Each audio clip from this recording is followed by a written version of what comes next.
Assalamu alaikum wa rahmatullahi ta'ala wa barakatuhu. Yan uwa, barkamu da warhaka, barkamu da sake saduwa da ku a cikin wannan shirin namu mai albarka. A yau kuma na zo muku da wani application mai matukar amfani. Wannan application da zai baka dama ka dauki kuma kalkili in ka aza haka sai ya dauki photo sai ya baka resulta. Kana shiga sai ya baka resulta.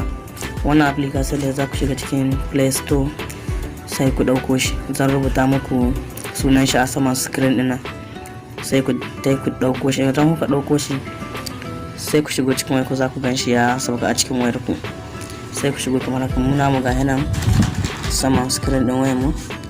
Bari mu taba photo mat a sunan shi, zan rubuta muku shi a saman screen din wayata kamar haka. Sai ka taba shi, amma idan ka shige shi yana buƙatar ka bashi wasu yan zaɓuɓɓuka, kamar misali ka dauki yana nuno yaruka ƙasar ka sai ka saka.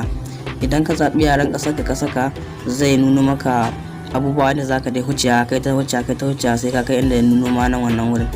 To kamar haka yana kaka nan ga kana rubuta operation nan ko in ce kalkil ne zaka yi, sai ka yi kamar haka, sai ka yi hakan ga. Kana yin hakan ga zaka taɓa wurin ɗaukar hoto, kawai tana nuno ma ne zaka ɗauki hoto.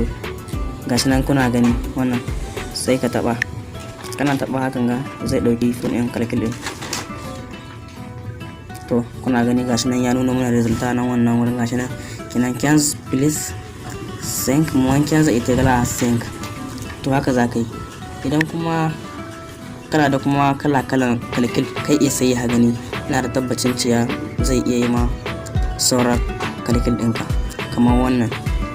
Ga sunan kana gani, amma ka tabbatar cewa wannan kadar ɗin ya shigo cikin wannan abu. Gashi nan kana gani ya nuno maka duka resulta ne wannan.